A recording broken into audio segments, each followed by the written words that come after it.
The room was silent except for the faint hum of the ventilator. The soft green lights from the monitors blinked in rhythm with Clara Monroe's fading heartbeat. She looked peaceful, too peaceful. Blake Monroe stood at her bedside, his hand resting on the railing, his expression solemn.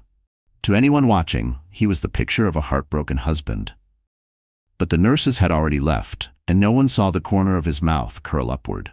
"End the support," Blake said quietly, turning toward Dr. Leonard, the physician overseeing his wife's case. His voice trembled, perfectly rehearsed. "She wouldn't want to suffer like this."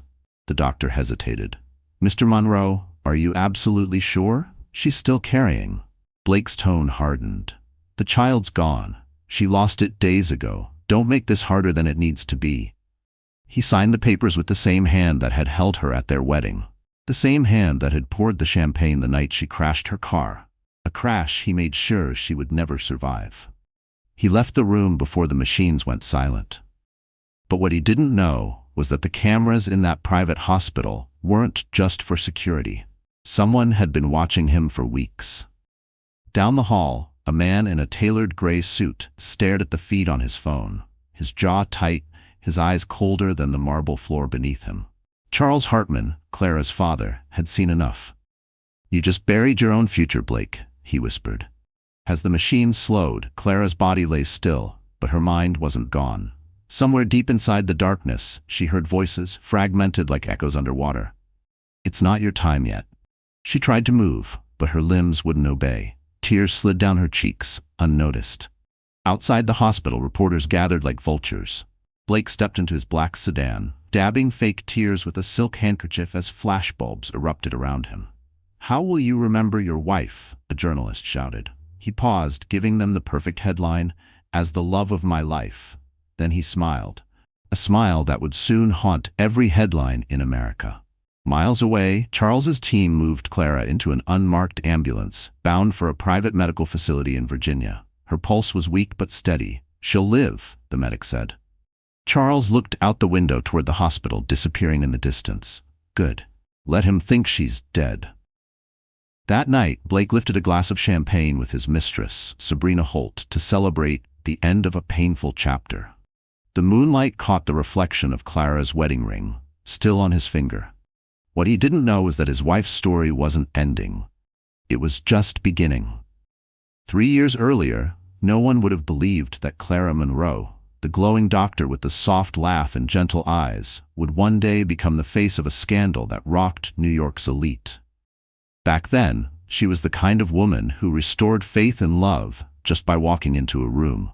Blake Monroe saw her that way the night they met, or at least that's what he made her believe.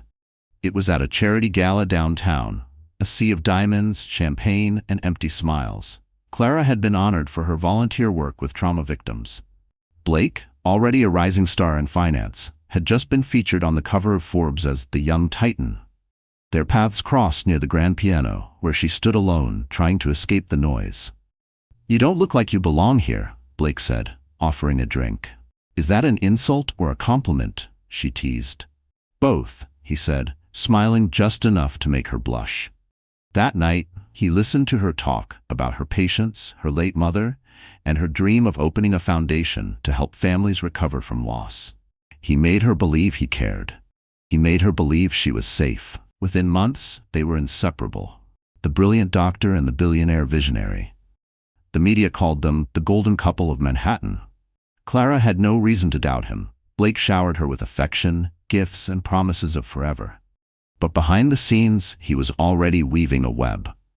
Her father, Charles Hartman, had publicly questioned Blake's company's ethics years earlier. Blake never forgot the humiliation. Marrying Clara was more than love. It was strategy. By winning her heart, he could neutralize Charles, gain access to family connections, and silence the man who once called him a predator in a tailored suit. Clara never saw it coming. When she introduced Blake to her father, the air in the room froze. Charles's handshake was firm, his gaze sharp. "You climb too fast for a man without roots," he said. Blake only smiled. "And you judge too quickly for a man who's afraid to lose control." That tension never left. But Clara, blinded by love, convinced herself they'd eventually get along. "He's just protective," she told Blake one night. Blake kissed her forehead. "And I'll spend my life proving him wrong." 6 months later, they were married in a private ceremony in the Hamptons. The guest list was filled with billionaires, politicians, and celebrities. Clara looked radiant in her lace gown, unaware that every rose petal, every flash of the camera, and every whispered "congratulations" was part of a show scripted by Blake himself. That night, as fireworks lit up the ocean, Clara whispered, "Promise me we'll never become like them, cold, fake, cruel." Blake kissed her and said, "Never, my love." But while she drifted to sleep in his arms, he was awake, typing an email to his lawyer. Subject line: prenup revision, transfer assets quietly. Over the next year, Blake turned their marriage into a performance. Publicly, he was the perfect husband: flowers at her hospital, front row seats at her lectures, affectionate interviews. Privately, he controlled her every move. Her finances, her foundation, even her friends. When she became pregnant, he tightened his grip. "You should focus on home," he said sweetly. "Let me handle the money." She didn't know the accounts were being drained. She didn't know her name was being erased from the foundation she built. She didn't know the man who held her hand each night was planning her downfall. To everyone else, they were a fairy tale. But inside their glass palace, cracks had already begun to form, hairline fractures that would soon split wide open. And one stormy night, the glass would finally shatter, and Clara would pay the price for trusting the wrong man. The night everything fell apart began like any other. A soft rain tapped against the penthouse windows as Clara folded baby clothes in the nursery. She was 7 months pregnant, glowing and exhausted. Blake had been working late again. She told herself it was normal that billionaires didn't keep regular hours, but something about the last few weeks gnawed at her. The secrecy, the constant phone calls, the hushed arguments behind closed doors. When Blake came home that evening, his cologne was different. His tie was undone, his eyes glossy with champagne. "You're still awake?" he asked, forcing a smile. "I wanted to show you the crib," Clara said gently. "It's finally done." He walked over, looked at the crib without emotion, then turned to pour himself a drink. "You shouldn't worry about these things, Clara. Just rest. Stress isn't good for the baby." She nodded, but her heart was pounding. After he went to shower, she reached for his phone left on the counter. The screen lit up with a message that froze her blood. "Transfer complete. She won't find out until it's too late." Before she could read more, she heard the shower stop. Clara dropped the phone, pretending to tidy the counter. Blake stepped out, towel around his waist, studying her reflection in the mirror. "Everything okay?" She smiled shakily. "Fine." But that night, she couldn't sleep. When dawn broke, she called a close friend at the bank, someone she trusted, to check her foundation's account. "Clara," the woman whispered, "your signature was used to transfer everything. Every dollar is gone." By noon, Clara was in her car, heading downtown. The documents she'd printed from Blake's home office sat on the passenger seat, a folder full of evidence proving his fraud. She didn't even care about the money anymore. She just wanted out. Rain lashed against the windshield as she called her father. "Dad, it's Blake," she said, voice trembling. "He's been lying to me." Static drowned her words. "Clara, where are you?" She glanced at the GPS. "Near the Lincoln Tunnel?" The next moment was a blur of headlights and screeching tires. A black SUV appeared out of nowhere, cutting her off. The car spun once, twice before slamming into the guardrail. Metal screamed, glass shattered, and everything went black. When she opened her eyes, smoke filled the air. The taste of blood coated her tongue. Pain ripped through her abdomen. "The baby," she gasped, clutching her stomach. Through the haze, she saw a figure standing by the road, someone tall, wearing a black raincoat. He held a phone to his ear, speaking calmly. Then he looked directly at her before disappearing into the fog. By the time the ambulance arrived, Clara's pulse was faint. The medics shouted orders, lights flashing red against the storm. "She's pregnant. 7 months. She's losing blood fast." At the hospital, Blake arrived hours later, immaculate in a navy suit, grief etched perfectly onto his face. "It's my fault," he told the cameras. She was depressed, driving too fast. Behind the closed doors of the ICU, doctors fought to save her life and the child's. One survived, one didn't. When the monitors flatlined, Blake closed his eyes, exhaling as if relieved. "She's gone," he murmured. But in another wing of the hospital, Charles Hartman received a private call. "Sir, She's breathing, weak, but alive. Charles clenched his jaw. Keep it quiet. Move her tonight. As thunder rolled outside, the city mourned a tragedy. But somewhere in the dark, Clara's heart still beat, and vengeance began to breathe with it. Rain poured over the black umbrellas gathered outside St. Augustine's Cathedral. The air smelled of roses and deceit. Clara Monroe's funeral had drawn the city's elite, politicians, bankers, socialites, all dressed in grief that didn't belong to them. Cameras flashed, reporters whispered, and at the center of it all stood Blake Monroe, the widowed billionaire, face carved with perfect sorrow. He stood at the podium beside Clara's coffin, his voice breaking just enough to sound sincere. "She was my light," he said, eyes glistening. "A woman of kindness, compassion. She gave everything, and I failed to protect her." He paused, lowering his head as if overcome by emotion. Flashbulbs erupted like lightning. Every photo would tell the same lie, a grieving husband saying goodbye. But not everyone was fooled. At the back of the cathedral, a man in a charcoal overcoat watched from the shadows, Charles Hartman. His jaw tightened each time Blake spoke Clara's name. To the world, he looked like a broken father. But beneath that calm exterior, something darker burned, a cold, deliberate fury. When the service ended, mourners followed the casket outside. Blake placed a white rose on the polished wood, whispered, "Rest now, sweetheart," then turned away, slipping his hand into that of a younger woman standing nearby. Sabrina Holt. Her black dress was too short, her perfume too bold, her eyes too confident for a funeral. Cameras caught the moment her hand brushed his. The tabloids would call it grief's comfort. Charles called it proof. Later that night, as the last guests left, Blake poured himself a glass of scotch in his penthouse overlooking the city. Sabrina wrapped her arms around him. "You played that beautifully," she murmured. "Even I almost believed you loved her." He smirked. "Let them believe what they want. The insurance will clear by next week. After that, we disappear." Sabrina frowned. "Disappear where?" "Anywhere she can't follow," he said with a cruel laugh. "Clara Monroe is dead, and the world thinks I'm the victim." He didn't notice the red light blinking faintly on the balcony, Charles's surveillance drone recording every word. Meanwhile, miles away in a heavily guarded medical facility outside Richmond, Virginia, Clara's body was not in a coffin, but in a hospital bed, surrounded by machines. Her pulse was fragile, her skin pale as marble. Doctors worked in silence while Charles watched through the glass. "Will she live?" he asked. A doctor adjusted the IV drip. "Her brain activity is low, but there's hope. She's fighting." Charles's hands trembled as he placed them on the glass. "Fight, sweetheart. You're all I have left." He turned to his head of security. "No one knows she's alive. Not a soul. If Blake or the press find out, she's dead for real." By morning, every news outlet in America carried the same headline: Clara Monroe's tragic death leaves husband heartbroken. Blake's crocodile tears made front-page news. His stock value skyrocketed from sympathy. And while the world mourned, Charles quietly erased every trace of his daughter's existence from public records. 3 days later, Blake held a private reception at his home, champagne flowing, Sabrina laughing beside him. To new beginnings, he toasted. Somewhere in the dark, a voice whispered faintly from a hospital bed, "Not yet, not over." A nurse gasped as Clara's finger twitched. The heart monitor beeped once, then twice. Back in Manhattan, Charles poured himself a drink, eyes fixed on the rain. "You buried her too soon, Blake," he murmured, "and now I'm going to bury you alive."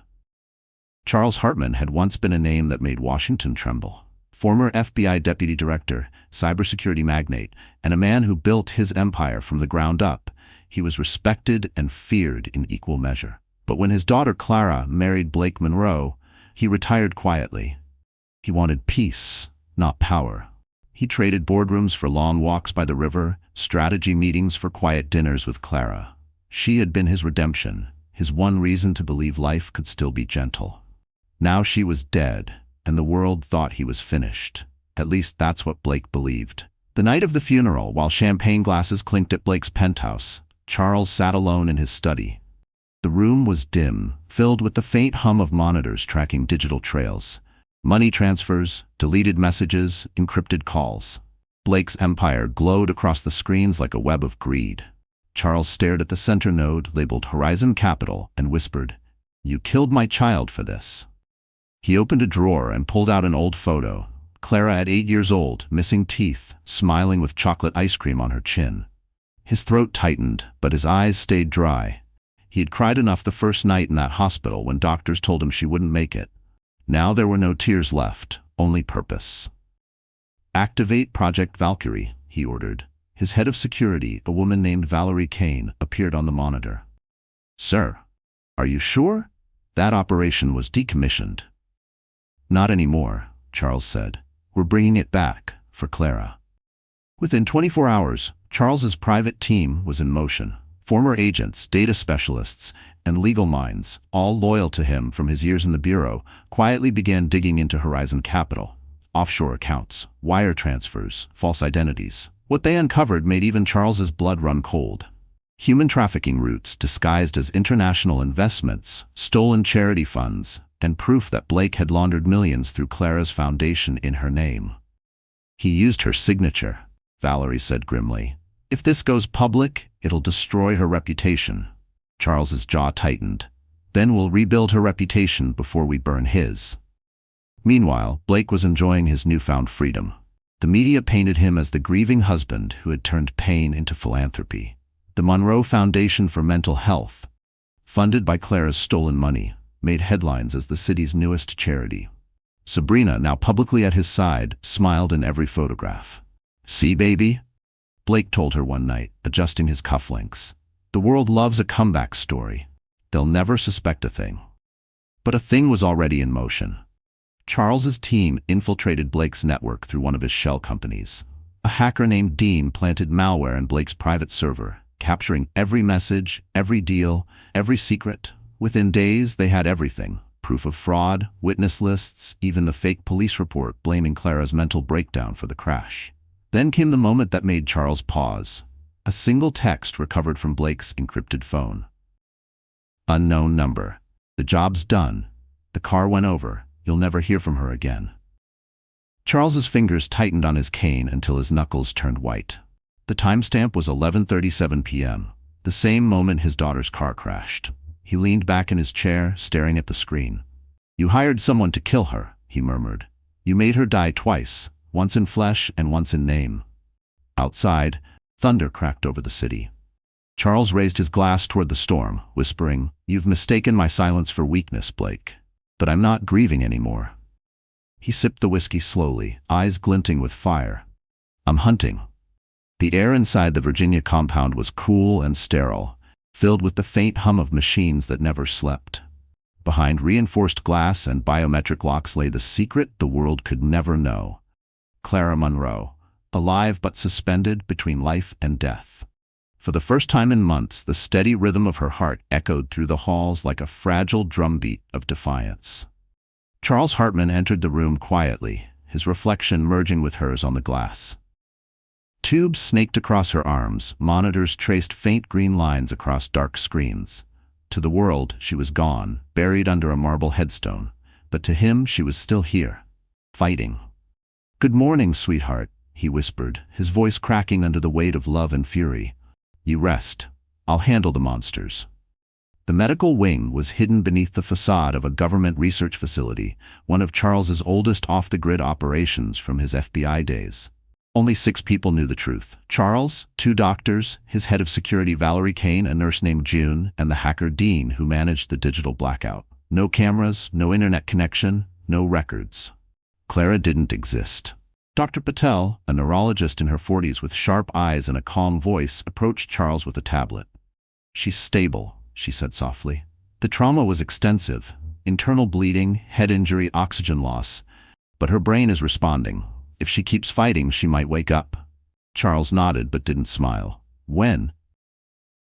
"There's no way to know," Patel said. "Could be weeks, could be months. What she'll remember, that's unpredictable." He turned toward the glass again. "When she wakes up, she'll remember everything she needs to." Outside the facility, armed guards patrolled the perimeter disguised as maintenance workers.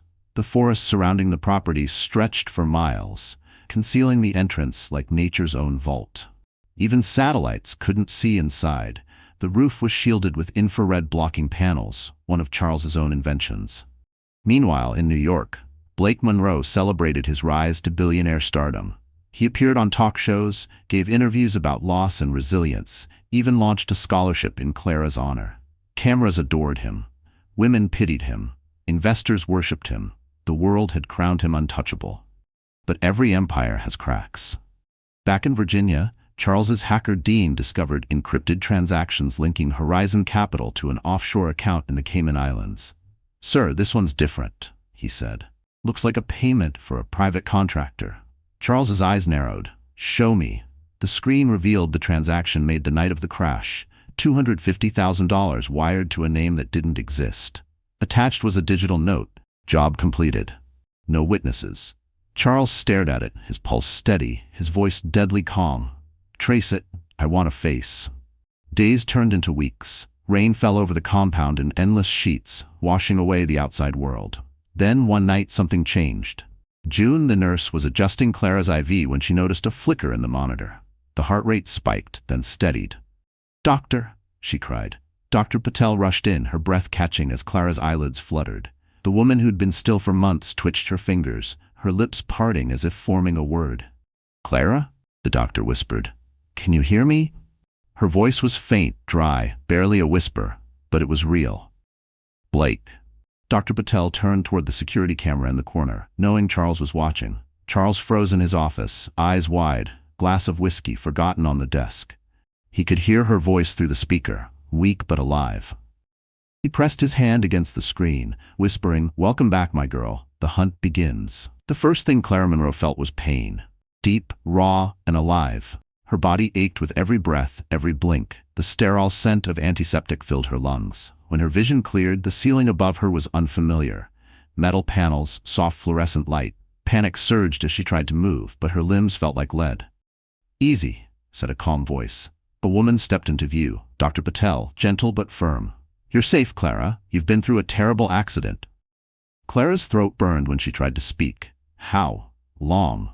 "Almost 5 months," the doctor replied softly. 5 months. The words hit like a physical blow. She tried to sit up, but a sharp pain in her abdomen stopped her. Instinctively, her hand went to her stomach and froze, empty, flat. Her heartbeat thundered in her ears. "The baby?" she whispered. Dr. Patel hesitated, her eyes heavy with sorrow. "I'm sorry, we did everything we could." Clara turned her face toward the wall, silent tears slipping down her cheeks. The pain of the crash had been nothing compared to this. Her child, gone, her life, gone. For days she refused to speak. The nurses whispered outside her room. They thought she couldn't hear, but she caught fragments. Funeral, husband, insurance. Each word twisted deeper like a knife. Then one morning she woke to find a man standing by the window. Tall, silver-haired, posture unshakable. Her father. "Dad," her voice cracked. Barely a whisper. Charles turned slowly, the steel in his eyes softening for the first time in months. "You're awake," he said, walking toward her. He took her hand, the same hand he'd once held when teaching her to ride a bike. For a moment, neither spoke. Then she asked the question she already feared the answer to. "Does he know I'm alive?" Charles shook his head.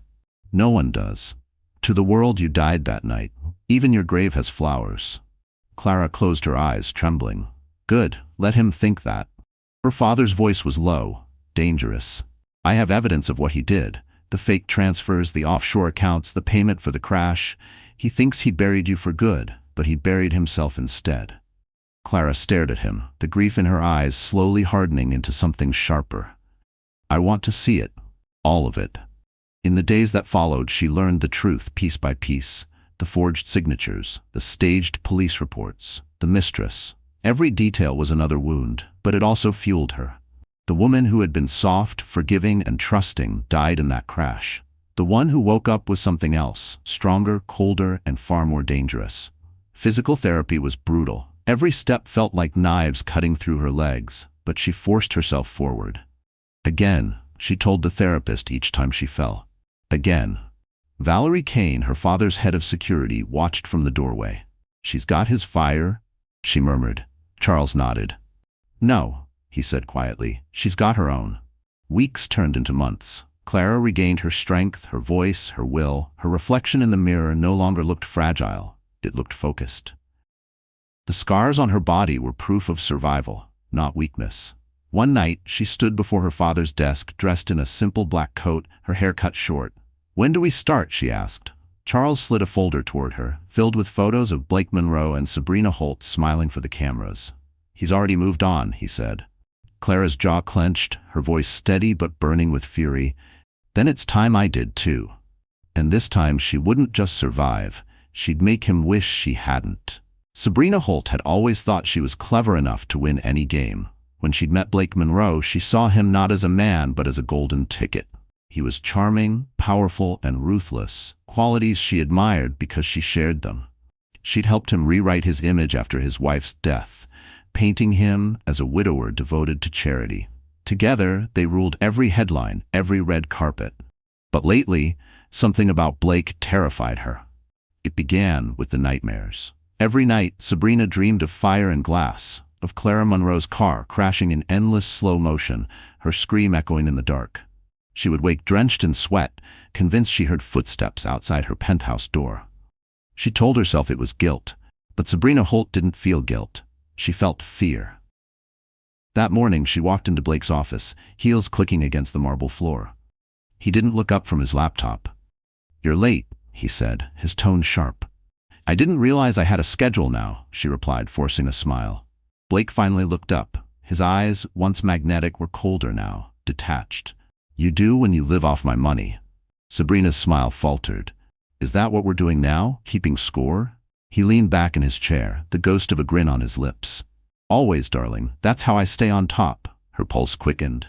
This wasn't the man she'd seduced. This was a stranger. "You've changed," she said softly. "No," he said. "I've just stopped pretending." Later that evening, she found a folder on his desk while he was showering. Financial documents, coded names, offshore transfers. But what froze her wasn't the money. It was the last page, a list titled Loose Ends. 3 names. 2 were already crossed out. The third was hers. Her stomach turned. She slipped the page into her purse and forced herself to smile when Blake emerged. "Dinner?" he asked casually, buttoning his shirt. "Sure," she said, voice steady, though her hands trembled. They dined at a rooftop restaurant overlooking the city. Cameras flashed from nearby tables. Blake thrived under the spotlight. He toasted to second chances. But Sabrina's mind was elsewhere, calculating, remembering the rumors she'd ignored, his first business partner who'd disappeared, the assistant who'd been transferred overseas, and now Clara, dead and buried. Or was she? A few days earlier, she'd received an anonymous email, just one sentence and a photo attachment. "Do you really know who you're sleeping beside?" The image was grainy but unmistakable. Clara Monroe, unconscious but alive, hooked to machines. Sabrina hadn't believed it at first. She thought it was a sick prank. But now, watching Blake smile, she wasn't sure. That night, she returned home alone, poured herself a glass of wine, and opened her laptop. Her hands shook as she typed the words Clara Monroe accident photos. The search results were endless. Headlines, interviews, tributes. But one article caught her eye. "No autopsy performed at family's request." No autopsy. Her breath hitched. "Oh my God," she whispered. Suddenly her phone buzzed. A message from an unknown number. "You're next if you don't play smart." Her glass shattered on the floor. Hours later, Blake came home, his tie undone. "You look pale," he said, picking up a piece of glass. "Just tired," she lied, clutching her purse. Inside, the stolen page burned against her hand like a warning. He kissed her cheek, the gesture too soft to be real. "Get some sleep, Sabrina. We've got a gala tomorrow. You'll want to look perfect." She nodded, forcing a smile. But as he walked away, her eyes hardened. For the first time, she saw him clearly, not as her lover, not even as her enemy, but as a man who killed without blinking. And she knew one thing for certain. If Clara Monroe was truly alive, Sabrina Holt was going to find her before Blake did. The night of the Horizon Capital Gala was supposed to be Blake Monroe's crowning moment. The ballroom of the St. Regis shimmered with gold and glass, a monument to excess. Guests in designer gowns floated between champagne towers, while a jazz band played beneath chandeliers worth more than most people's homes. Reporters whispered that Blake was about to announce the biggest merger in his company's history, a deal that would make him untouchable. To the public, he was the widower turned visionary, a man who had conquered loss and turned grief into greatness. But beneath the glitter, the mask was starting to slip. "Smile wider," Sabrina whispered through clenched teeth as cameras flashed. "You look like you're plotting someone's murder."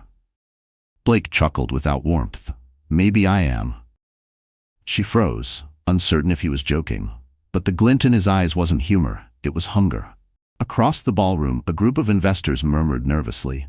They'd been promised returns that hadn't materialized. Whispers of missing funds were spreading like cracks in glass.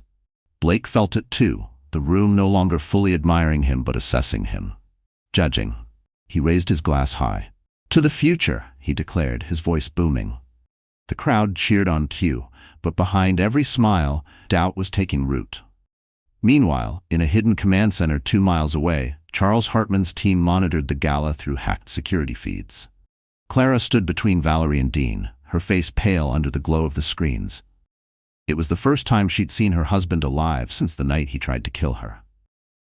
There he is, Valerie murmured, still playing the hero.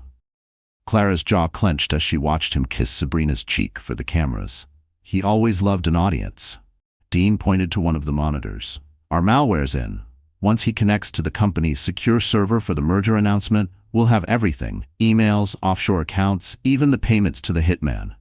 Charles nodded grimly. And once we do, the world will know what kind of man he really is. Back inside the ballroom, Blake stepped to the podium. Tonight marks a new era for Horizon Capital, he began, voice smooth as silk. We rise from tragedy with hope, integrity. The screens behind him flickered, static. Then the company logo dissolved into a cascade of numbers, then words, transfer confirmed, Cayman Islands, Project Clearwater. The audience gasped. Blake froze. What the hell? More data appeared, bank transfers, internal emails, and one message in bold white letters, the Dead Sea everything.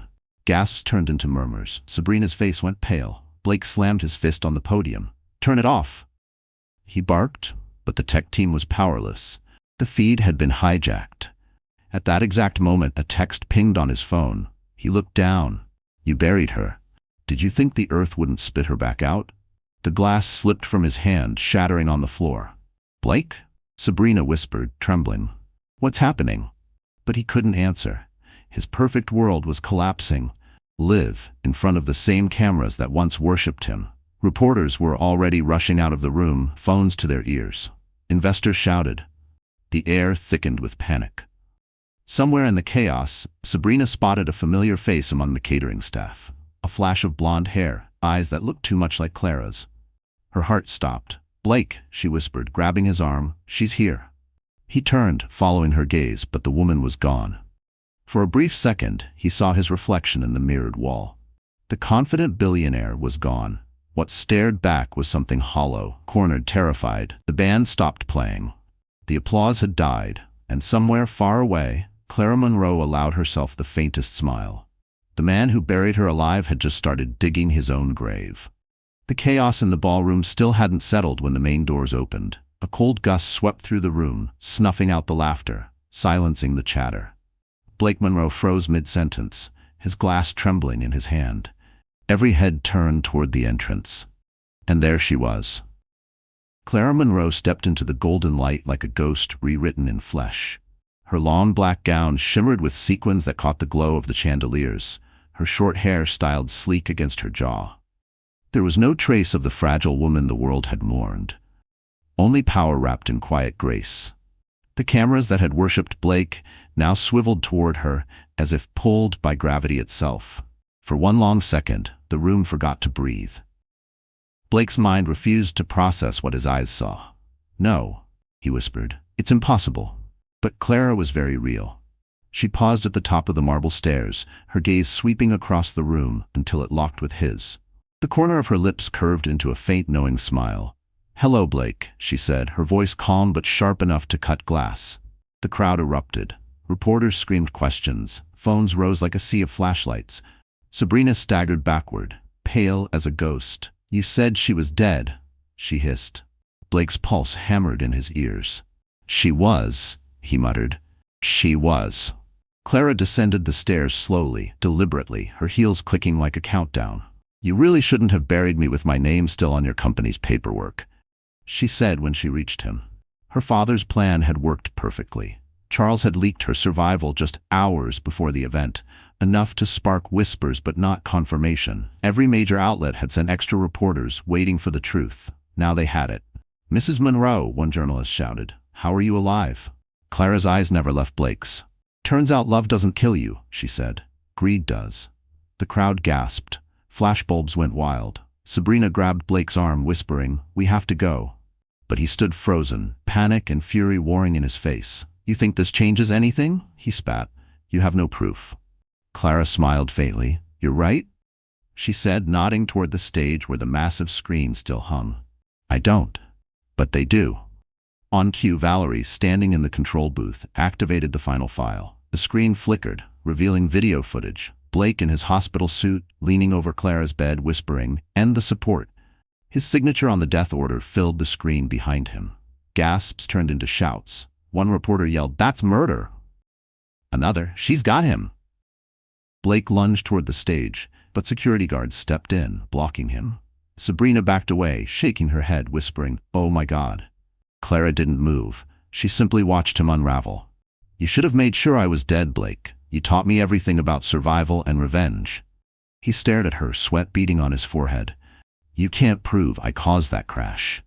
She tilted her head. "Maybe not, but your bank accounts can." The room roared with questions. Reporters surged forward, shouting for comment. Investors slipped out in panic. The empire Blake had built on deceit was collapsing before his eyes. Clara turned to the cameras, her voice calm and steady. "I'm here tonight for one reason," she said. "To remind every woman who's ever been silenced.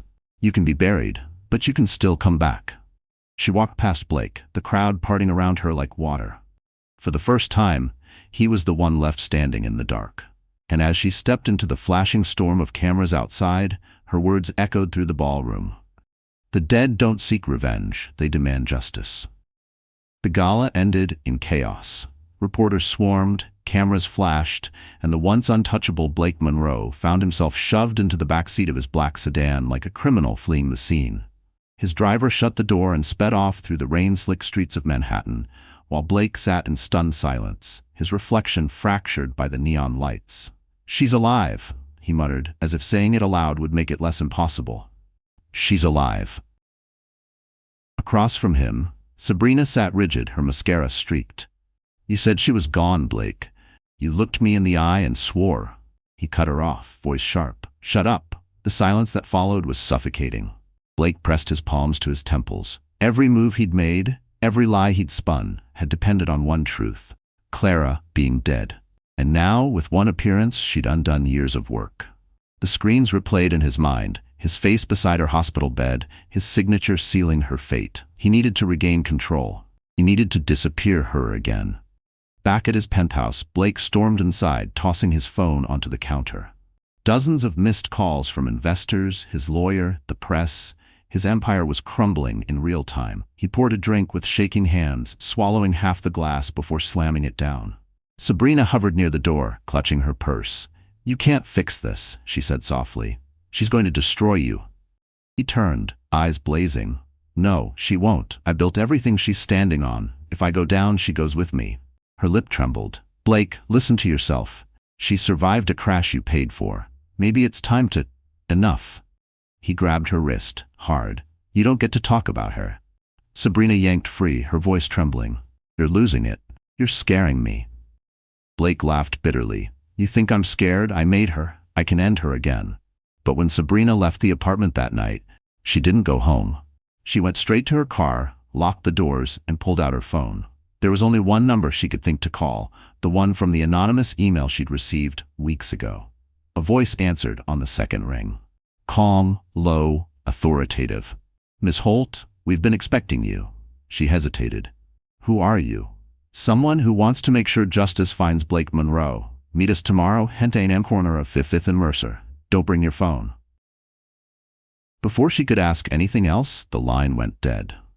Meanwhile, across the river in the Virginia compound, Clara stood before a wall of screens watching live footage of Blake's building. Valerie handed her a tablet. He's spiraling. The press is circling, and his investors are fleeing. Clara's eyes were cold. "Good. But panic isn't punishment, it's only the beginning." Charles entered the room. "The files we released were just enough to rattle him. Now we go for the throat. We leak the offshore accounts and the bribery evidence tomorrow." Clara turned to him. "No. Not yet. Let him twist. Let him feel what I felt when he left me in that hospital bed, helpless, drowning. Charles studied her face, half proud, half worried. You're starting to sound like him. She didn't flinch. Maybe that's what it takes to beat him. In New York, Blake lay awake, staring at the ceiling. The rain outside drummed against the glass like distant footsteps. Every sound made him flinch. He poured another drink, but his hands wouldn't stop shaking. From the shadows of the room, his phone buzzed. One new message. No name. Just words that made his blood run cold. Did you really think the dead can't speak? The glass slipped from his hand, shattering across the marble floor. For the first time in his life, Blake Monroe was afraid, and he had every reason to be. The morning light sliced through the city like a blade. Blake Monroe hadn't slept. He stood by the window of his penthouse, staring at the skyline that used to feel like his kingdom. Now it looked like a prison made of glass. His phone buzzed every few minutes. Lawyers, investors, journalists, but he didn't answer. Every headline screamed the same thing. Billionaire exposed, wife alive. He poured another drink, though it was barely 8 a.m. His empire was unraveling faster than he could lie. Meanwhile, across town, Sabrina Holt parked her car on Mercer Street. She wore dark sunglasses and a long trench coat that did little to disguise the panic etched into her face.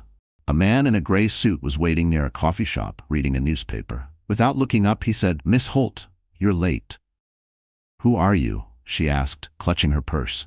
The man folded the paper, revealing a small silver badge tucked inside his jacket. "Let's just say I work with people who don't like Blake Monroe." Sabrina hesitated. "You mean the FBI?" He smiled faintly. "Not officially. Think of us as interested parties." He handed her an envelope. "We know about the offshore accounts, the staged death, the payments, but we need proof, someone inside." Her breath hitched. "You want me to betray him?" The man's gaze hardened. "You already did. You just haven't admitted it yet." Sabrina's fingers tightened around the envelope. "If I do this, I want immunity." "Help us bring him down," he said, "and you'll get more than that. You'll get your life back." Back at Horizon Capital, Blake was in his office when his assistant rushed in. "Sir, the board wants an emergency meeting. They're threatening to remove you as CEO." Blake slammed his glass against the desk. They wouldn't dare. But they would. The evidence leaking online was devastating. Transaction records, falsified audits, and the viral video from the gala. Every shred of his credibility was burning. That afternoon, Sabrina walked into the office, every step rehearsed. "We need to talk," she said. Blake looked up, eyes bloodshot. "Not now." "It's important," she insisted. He stared at her, suspicion flickering. "You've been distant. Nervous? What's going on, Sabrina?" She forced a laugh. "You're paranoid." "Maybe," he said quietly, "but paranoia keeps me alive." He stood, circling her like a predator. "Tell me, where were you this morning?" She swallowed hard. "Shopping," he smiled faintly. "Funny. My security saw you meeting a man near 5th and Mercer." Her blood ran cold. "Who is he?" Blake demanded. "What did you tell him?" Sabrina's lips trembled. Before she could speak, Blake's hand shot out, gripping her throat just enough to make her gasp. "You think you can betray me?" he hissed. "I made you." Tears welled in her eyes. "Let go, Blake, please." He released her abruptly, stepping back with a cruel smirk. "You're not leaving me, Sabrina, because if I go down, I'll drag you to hell with me." But what Blake didn't know was that the conversation was being recorded. The tiny microphone pinned to Sabrina's coat transmitted every word straight to Charles Hartman's team in Virginia. Valerie leaned toward the speaker. "He's confessing." Charles crossed his arms. "Let him hang himself." In the penthouse, Sabrina's fear turned to fury. "You know what, Blake?" she said, her voice shaking but defiant. "You should have killed me when you had the chance." He froze. "What did you say?" She smiled faintly. "You'll find out soon enough." That evening, Sabrina slipped out of the building, clutching a flash drive in her pocket, the full recording of their conversation. She handed it to the same gray-suited man waiting by her car. "Good work," he said. "You just gave us everything we need." As she turned to leave, he added, "You should get out of the city, tonight." Sabrina frowned. "Why?" He met her gaze, voice low. "Because when he realizes what you've done, he'll come for you." And somewhere in the dark, Blake Monroe poured another drink, staring at the empty spot where Sabrina's car should have been. For the first time he smiled, not from love, but from the promise of revenge. The courthouse buzzed with a tension that could be felt through the marble floors. Cameras lined the steps, reporters jostling for space as news anchors spoke in urgent tones. Today, billionaire Blake Monroe faces charges of fraud, conspiracy, and attempted homicide, following shocking revelations that his wife, once presumed dead, has returned to testify. Inside, the air was thick with whispers and flashing bulbs. Blake sat at the defense table, jaw clenched, his expensive suit doing little to hide the cracks forming beneath his composure. His lawyers flanked him like vultures, whispering strategies that even they no longer believed would work. Across the aisle sat Clara Monroe, alive, composed, and devastatingly calm. She wore a navy suit, no jewelry, no makeup excess, just a quiet power that demanded attention. Every journalist's lens found her, every flash immortalized her return. Charles Hartman sat behind her, his presence a silent wall of steel. When the judge entered, the room fell into silence. All rise. Blake didn't look at Clara at first, but when he finally did, their eyes locked for the first time in public since the night she'd died. For a fleeting moment, the confidence drained from him. She didn't look angry. She looked certain. That scared him more than rage ever could. The prosecution began. "Mr. Monroe, we have evidence that you forged financial documents, staged your wife's death, and transferred millions through offshore accounts." Blake's lawyer objected, but the judge waved him off. "Overruled. Continue." The prosecutor gestured toward a monitor. "Your Honor, Exhibit 32, a recording obtained by federal investigators." The screen came to life, projecting Blake's voice through hidden speakers. "You think you can betray me? I made you." Sabrina's recorded sobs echoed through the courtroom. Gasps rippled through the crowd. Blake's face turned white. "That recording is illegal." The prosecutor cut him off. "So was trying to murder your pregnant wife." The judge pounded the gavel once. "Order." But the room had already erupted. Cameras clicked. Reporters whispered furiously. Blake clenched his fists, his composure unraveling.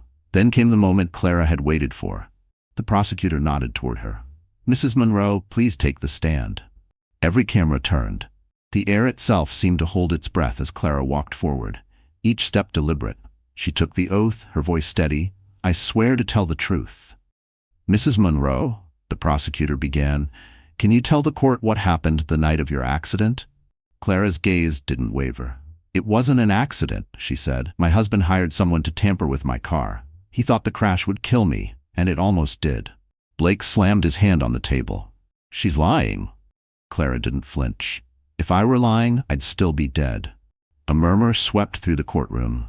The prosecutor continued. "Did you authorize any of the financial transfers made in your name?" "No," Clara said. "He used my signature while I was in a coma. He stole my foundation, my reputation, and tried to erase my existence." The prosecutor played another piece of evidence, an email from Blake to his accountant. "Move everything tonight. Once she's gone, I want no trail." Blake's lawyer whispered frantically, "We can still settle." "Shut up," Blake hissed. When it was her father's turn to testify, Charles approached the stand like a soldier going to battle. He detailed every hidden transaction, every fake report, and every bribe. "He underestimated the wrong family," Charles said. "He forgot that justice doesn't die just because someone tries to bury it." By the end of the day, the jury had seen enough. The judge's gavel fell. Court will recess until tomorrow for final statements. As Blake was escorted out, he looked back at Clara. His voice was low, venomous. "You think this is over? You'll regret ever coming back." Clara met his gaze calmly. "I already regret loving you. Everything else is justice." And as the courtroom doors closed behind him, the world finally saw what he truly was. Not a visionary, not a victim, but a predator cornered by the prey he created. And tomorrow, the verdict would finish what the crash started. The morning of the verdict dawned gray and heavy, like the city itself was holding its breath.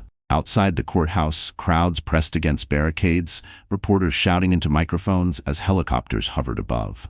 "Today marks the possible end of the Monroe dynasty," one anchor said. Once a symbol of power, Blake Monroe now faces a lifetime behind bars. Inside, the courtroom was packed to suffocation. The smell of tension and stale coffee hung in the air. Blake sat rigid in his chair, his once polished appearance unraveling. His tie was crooked, his eyes bloodshot, and his arrogance had curdled into raw panic. Every whisper, every click of a camera, felt like a countdown. Across the aisle, Clara sat between her father and Valerie. Her face was calm, unreadable, but inside her heart thundered. Months of hiding, planning, and reliving the crash had brought her here. Justice wasn't just close, it was inevitable. When the judge entered, the room fell silent. "This court has reached a verdict." Blake leaned forward, jaw clenched. The jury foreman stood. "We find the defendant, Blake Monroe, guilty of fraud, embezzlement, and attempted homicide." Gasps rippled through the courtroom. Reporters scrambled for their phones, cameras flashing like lightning. Blake's lawyer buried his face in his hands. Blake, however, didn't move. He sat frozen, disbelief carving deep lines into his face. "No," he whispered. "No, this isn't possible." But it was. The judge's voice cut through the noise. "Mr. Monroe, your empire was built on lies, deceit, and greed. You will spend no less than 30 years in federal prison." Blake exploded. "You think you can do this to me? I am Horizon Capital." The judge banged the gavel. "You were, not anymore." As guards stepped forward to restrain him, he turned his fury on Clara. "You ruined me," he shouted, his voice echoing through the chamber. Clara met his rage with calm precision. "No, Blake, you ruined yourself the moment you decided my life was worth less than your money." He lunged toward her, but the guards caught him, dragging him back in handcuffs. The flash of cameras captured the moment. The fallen billionaire, veins bulging, screaming her name while she sat unshaken. Outside, the news broke across every channel. Blake Monroe found guilty. Stocks plummeted within hours. Horizon Capital's board announced his removal. By nightfall, federal agents raided his offices, seizing servers, documents, and personal assets. The empire he'd built on fraud collapsed like a house of cards. At the Virginia compound, Charles and his team watched the coverage in silence. Valerie turned to Clara. "It's done. You won." Clara shook her head.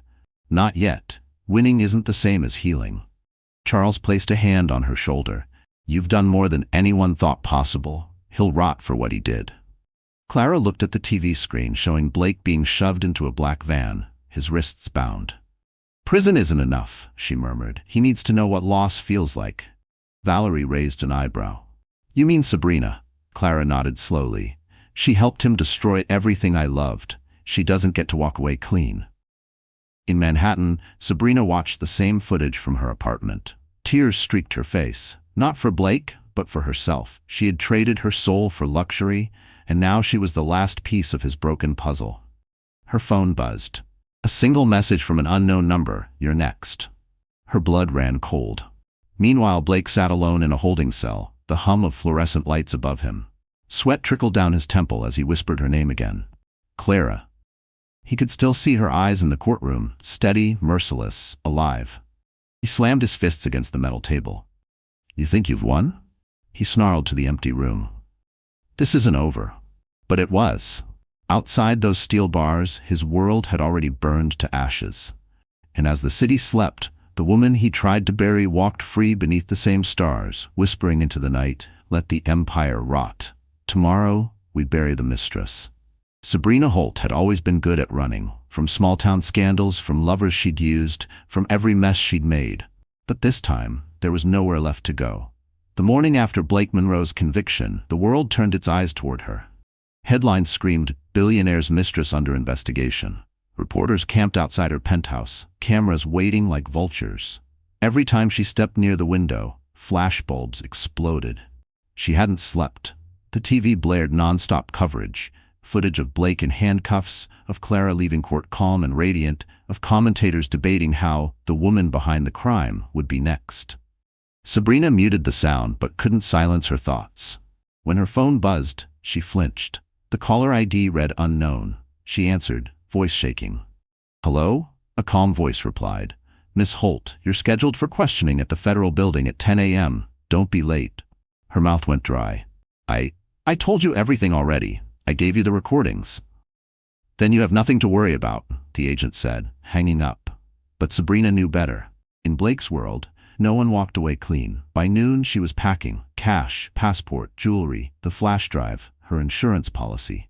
She slipped it into her purse and dialed a private number. "Tom, it's me. I need a plane. Tonight, Dubai." The voice on the other end hesitated. Sabrina, everyone's watching the airports. You won't make it. She gritted her teeth. Just get it ready. Outside, rain began to fall, blurring the skyline. Sabrina threw on a trench coat and sunglasses, heading for the service elevator. The lobby was crawling with reporters, but the back exit was clear. She slid into a waiting cab, heart pounding. JFK, she told the driver. Halfway across the bridge, her phone buzzed again. Another unknown number. She hesitated, then answered. What do you want? A woman's voice, calm, familiar. You're running from the wrong person, Sabrina. Her blood ran cold. Clara, did you think I wouldn't find you? Clara's voice was steady, almost kind. You helped him destroy my life. You watched me burn. I didn't know, Sabrina cried. He said you were gone. I thought. You thought wrong, Clara said, and now you'll tell the world everything you did, or I will. The line went dead. Sabrina's hands trembled. The cab slowed in front of the airport. Cameras were everywhere. She lowered her sunglasses and pushed through the crowd, ignoring the shouted questions. But as she reached the terminal doors, 2 federal agents stepped in front of her. Miss Holt, one said, we have a warrant for your arrest. No, she stammered, clutching her purse. You don't understand, I'm the victim. They took the bag from her, the flash drive falling out, scattering onto the wet pavement. The agent picked it up. What's this? Sabrina went still. That's nothing. Just he inserted it into a tablet. The files opened. Dozens of transactions, fake passports, offshore accounts, all tied to her name. Blake had framed her long before his fall. Her knees buckled. He set me up, she whispered. He set me up. At that moment, a reporter shouted, Sabrina, any comment on your role in the Monroe fraud case? Cameras flashed as the agents led her away in handcuffs. She tried to cover her face, but it was too late. The world saw everything, her fear, her guilt, her collapse. That night, Clara watched the footage from her father's office. Sabrina's arrest played on every channel. Valerie switched off the TV. Poetic, isn't it? She said. The mistress always falls last. Clara stared out the window, her reflection framed against the storm. No, she said softly, she falls loudest. In her cell, Sabrina wept into her hands. The only thing louder than the reporters' voices was her own regret. The woman who helped bury Clara Monroe had finally dug her own grave. The storm outside the Hartman estate had lasted all night, sheets of rain slamming against the windows as if the world itself was purging its sins. Clara stood in the library, staring at the fire burning low in the hearth. Blake was in prison, Sabrina was behind bars, and her father's name was cleared. The world believed the story was over, but deep down she felt something unfinished, something wrong. Charles entered quietly, holding a folder. You should rest, he said. It's finally done? Clara didn't turn. I've rested enough. What's that? He hesitated. Something Valerie's team found in the FBI archive. A name, Noah Monroe. The sound froze her. Monroe? Blake's brother, Charles said. Estranged for years, he disappeared after their parents died. But according to these records, he was in New York the night of your crash. Clara frowned. Are you saying he helped Blake? Charles's expression was unreadable. I'm saying we don't know yet. Hours later, Clara sat alone in the garden, watching raindrops slide down the glass. Her scars itched when she thought of the crash, the flash of headlights, the black SUV. Her mind replayed it, frame by frame, until something new surfaced. A memory she hadn't noticed before. A voice. Deep. Urgent. Hold on. Don't close your eyes. Her breath caught. That voice hadn't been Blake's. It had been softer, younger. A stranger's voice pulling her from the wreckage. She rushed back inside. Dad, she said. I remember. Someone pulled me out of the car that night. Charles's brow furrowed. The medics found you unconscious. No, she said firmly. Someone was there before them. That evening, Valerie tracked the ambulance logs. There was a 911 call made 5 minutes before the official dispatch, she said. The caller never gave a name, but the number traces to a prepaid phone, purchased in Brooklyn by a man using the alias Noah Gray. Gray, Charles repeated. Monroe spelled backward. Clara's pulse quickened. Find him. 2 days later, Valerie found him. Noah Monroe stood outside a small cabin near the Hudson, the same sharp jawline and piercing eyes as his brother, but there was something different in them. Guilt. When Clara stepped out of the car, his face went pale. You shouldn't be here, he said. I need answers, she replied. He looked away. Your father won't like what I have to say. Charles stepped forward. Try me. Noah sighed. Blake hired me to handle the crash. I was supposed to make sure it looked like an accident. I didn't know he planned to kill her. When I saw her car spin out, I couldn't." His voice broke. "I pulled her out myself. I called 911 and ran before the cops came." Charles's jaw tightened. "Why didn't you come forward?" "Because Blake would have killed me too," Noah said. "And because part of me thought maybe she really was better off dead than living with what he'd done." Clara stepped closer, eyes glistening. "You saved me." He nodded slowly. "And I've regretted it every day since." Charles bristled. "You were part of his crime." "I know," Noah said quietly. "That's why I turned over everything I had. Emails, payment records, proof that Blake planned every detail. It's yours now." He handed Clara a flash drive. She took it, her fingers trembling. "Why give it to me?" Noah met her gaze. "Because I couldn't save your child. But maybe this will save someone else." For a long moment, no one spoke. The rain had stopped, leaving the air heavy and still. Then Clara said softly, "You can't undo what you did, Noah, but you can help me finish it." He nodded, tears threatening to fall.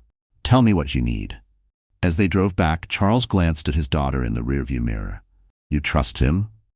"No," Clara said, staring out at the clearing sky. "But I trust fate. It kept him alive for a reason." The man who once helped bury her had become the key to unearthing the final truth. The following evening, the Hartman estate was cloaked in fog. A single lamp burned in the library, casting long shadows across the walls lined with books and secrets. Clara sat opposite Noah Monroe at the table, her eyes locked on his. Between them lay a small recorder, its red light glowing like an unblinking eye. "Start from the beginning," she said softly. Noah swallowed hard. "You already know Blake paid me, but you don't know why I agreed." Charles, standing behind his daughter, crossed his arms. "Because you're just like him, a greedy coward." Noah looked down. "That's what I thought too, but it wasn't money I wanted. It was revenge." Clara frowned. "Revenge for what?" Noah took a deep breath, his voice trembling. "Our father, Richard Monroe. Blake blamed your father for his suicide. Said Charles's testimony ruined him. Blake wanted to destroy your family, and I believed him. I wanted to hurt you both. So when he asked me to help stage an accident, I agreed." Charles's expression hardened, but Clara raised a hand to stop him. "Go on." "I sabotaged your brakes," Noah continued, his words heavy. "But when I saw the crash, when I saw you bleeding inside that car, something broke. You weren't supposed to die. Blake lied. He wanted you gone, not scared. Gone." He looked at her then, eyes raw with guilt. "I dragged you out, called 911, and ran before the cops arrived. But I kept everything, his messages, his plans, because part of me knew this day would come." Charles's voice was cold. "You could have stopped all of this years ago." "I know," Noah said. "But Blake owned people, politicians, judges, cops. If I'd spoken then, he would have buried me too." Clara studied him in silence, searching for a lie. But there was none. His shame was too real, his voice too broken. "Why tell us now?" she asked. "Because it's not over," Noah said, leaning forward. "Blake may be in prison, but he's not done. He has people on the outside, loyalists, fixers. They're planning to move what's left of his money and destroy whatever evidence remains. He still thinks he can come back." Charles scoffed. "From a cell?" Noah shook his head. "He's smarter than you think. He built that empire like a virus. It spreads even when he's gone. The drive I gave you has their names, bank accounts, offshore networks, but you have to move fast." Valerie entered the room then, holding a laptop. "Sir, he's telling the truth," she said. "Encrypted transactions started last night from Horizon Capital's shadow accounts. Someone's trying to clean up what's left." Charles exhaled sharply. "So even behind bars, he's still playing." Clara's voice was steady. "Then, so are we." Noah reached into his jacket and pulled out an old envelope. "There's one more thing," he said. "A letter Blake sent me 2 days before your crash. It proves intent. He wrote, 'When she's gone, I'll finally be free.' I never destroyed it." Clara took the envelope with trembling hands. Inside was the familiar handwriting that once wrote her love notes. But this one was a death sentence. Her father leaned closer. "This letter is enough to add attempted murder to his conviction. You realize what that means?" Noah nodded. "It means he'll never get out." For a long moment the room was silent except for the crackling fire. Then Clara pressed the recorder's stop button. "You're going to testify," she said. Noah blinked. "You trust me to do that?" "I don't trust you," she said quietly. I trust consequences. Charles placed a hand on her shoulder. You sound like me. She met his eyes. No, Dad, I sound like someone who finally stopped being afraid. As Noah rose to leave, the weight of what he'd confessed hung heavy in the room. But beneath the tension was something new. Momentum. The truth had finally come to light, and for the first time, Clara realized justice wasn't just survival. It was war. And tomorrow, the world would hear Noah Monroe's confession, and Blake would lose everything left to his name. The following weeks unfolded like a rebirth. After Noah Monroe's public confession, the world erupted. Every headline bore Clara's name, not as the victim of a billionaire's betrayal, but as the woman who brought down an empire. Survivor turned Avenger, one magazine cover read. The woman who outsmarted a monster, declared another. But Clara didn't want fame. She wanted purpose. She sat in her father's office overlooking the Hudson River, sunlight spilling across the floor. The same city that once buried her was now whispering her name like a legend. But she felt only a quiet ache, the kind that comes after surviving something that should have killed you. Charles entered, holding a folder marked "The Monroe Case, Closed." It's done, he said. Blake's sentence was extended. 50 years without parole. Clara exhaled slowly. Justice, she said softly, but not peace. Her father studied her face. Peace doesn't come from punishment, Clara. It comes from what you build after. That night, she couldn't sleep. She walked through the halls of the estate, each step echoing against marble and memory. The house was filled with silence and ghosts. The baby's room she never used, the laughter she'd forgotten how to make. At dawn, she stood on the balcony, watching the city wake. A thought came to her like a whisper. What if survival could save someone else? By noon, she had a plan. She called Valerie and Dean into the study. I want to start something, she said. Not revenge, not charity. Something real, something that helps women who've been silenced, stolen from, or left for dead. People like me. Valerie smiled faintly. You're thinking of a foundation. Clara nodded. Yes, the Adam Project. The name hit the air like a prayer. Adam, the son she'd lost before he ever took a breath. It'll focus on women's recovery, legal defense, and financial protection, Clara continued. We'll create a network where no one has to choose between silence and survival. Charles looked at her with quiet pride. You've turned pain into armor, sweetheart. That's something even I couldn't teach you. Within months, the Adam Project Foundation launched publicly. The press flooded the event, cameras flashing, reporters shouting questions. But this time, Clara wasn't the story. The women she helped were. The first woman to speak was Maria Lopez, a domestic abuse survivor. Her voice trembled as she said, I was lost until the Adam Project found me. Clara Monroe showed me that surviving isn't shameful. It's strength. The room erupted in applause. Clara stood at the podium, tears glimmering but unshed. For years, she said, my story was told by people who wanted to profit from my pain. Today, I take it back, and I share it with every woman who's ever been told she's powerless. You are not. The crowd rose to their feet. Even Charles, who rarely showed emotion, wiped a tear.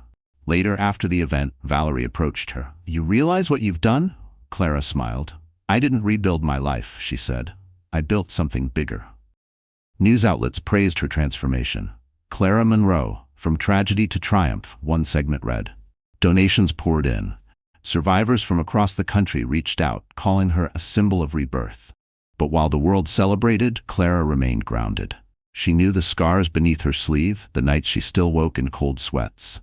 Healing wasn't a destination. It was a decision she made every morning. One evening, as she locked her office, Noah approached quietly.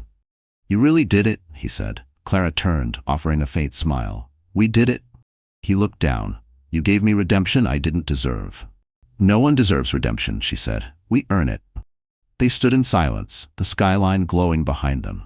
Then Noah said, Blake's lawyers filed an appeal. Clara's eyes narrowed. Then we remind the world who he really is. Her reflection in the window was steady, fearless. She wasn't the woman who had been buried. She was the one who rose from the grave and built a monument to justice. And for the first time in years, Clara Monroe felt alive. Not because she'd survived, but because she was finally living for something greater than survival. The gray walls of Rikers Federal Correctional Facility rose like a scar against the horizon. A A cold wind whipped across the yard as guards escorted a visitor through the security gates. Every camera turned toward her. Clara Monroe, the woman the world once buried, now walking into the belly of the beast to face the man who'd tried to erase her. Inside, the air was thick with bleach and despair. The sound of metal doors clanging shut echoed down the corridor as Clara followed the guard to a small visitation room. A thick pane of glass divided the space. On the other side sat Blake Monroe, thinner now, older, but with the same predatory gleam in his eyes. When he saw her, he smirked. "Well," he said, picking up the phone, "I guess the dead do make house calls." Clara sat, her expression unreadable. She lifted the receiver. "I'm not here for you, Blake. I'm here for closure." He chuckled darkly. "Closure? You think you can just waltz in here and feel better about what you did to me?" "What I did," she repeated, voice calm but sharp. "You tried to kill me. You stole my foundation, my life, my child." Blake leaned forward, his grin widening. "And yet here you are, stronger, richer, famous. I made you, Clara. You should be thanking me." Her knuckles whitened around the phone. "You made a monster," she said quietly, "but not the one you think." He tilted his head, studying her. "You came here because you miss me." She almost laughed. "I came here to make sure you understand something before you die behind these walls." His eyes narrowed. "And what's that?" "That you didn't win," she said. "You never did." Blake's laughter cracked through the receiver, loud and cruel. "You think your little foundation makes you powerful? You think the world actually cares? You're still the same pathetic woman begging for attention." Clara leaned in, voice low. "No, Blake. The difference is, now they're listening to me, not you." His grin faltered. She continued, "Every survivor you silenced, every woman your company exploited, my foundation's bringing them justice. The very name Monroe has become a warning. You destroyed yourself the moment you touched me." He bared his teeth. "You think this cage can hold me forever? I built connections you can't imagine. People still owe me favors. Sooner or later, someone will set me free." Clara smiled faintly. "I know. That's why I came." He frowned. "What are you talking about?" She slid a small envelope under the partition.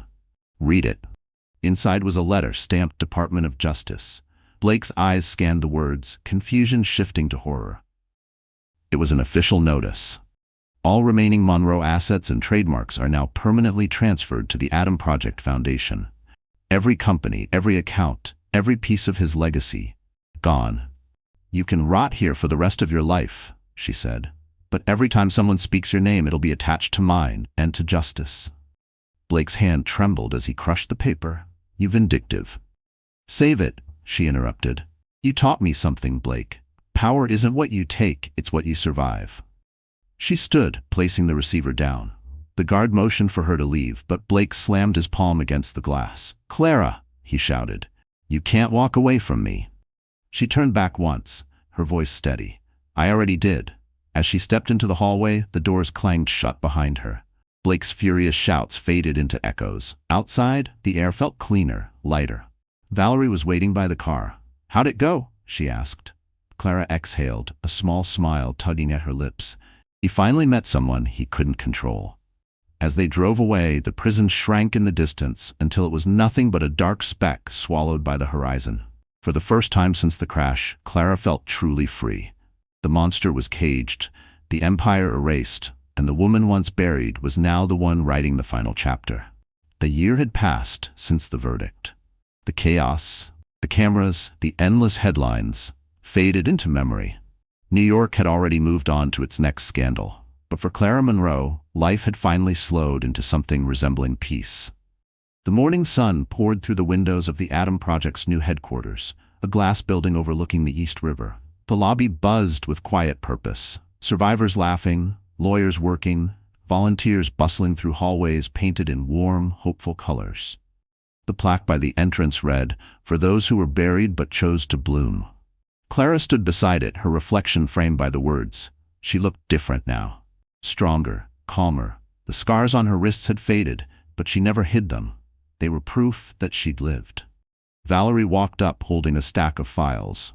"Another 20 applications this morning," she said. "Women asking for help, legal aid, protection." Clara smiled faintly. "Then we're doing something right." Charles entered, his cane tapping lightly against the marble floor. His once gray hair was now stark white, but his eyes still carried that steel resolve. "You've built something remarkable, Clara. I never thought I'd see the day my daughter's name stood for hope." Clara turned to him. "You taught me how to fight. I just changed the reason why." He chuckled softly. "And what's next?" She looked out the window where the city shimmered like a promise. "Healing," she said. "Not just for me, for everyone who still thinks they're trapped in the dark."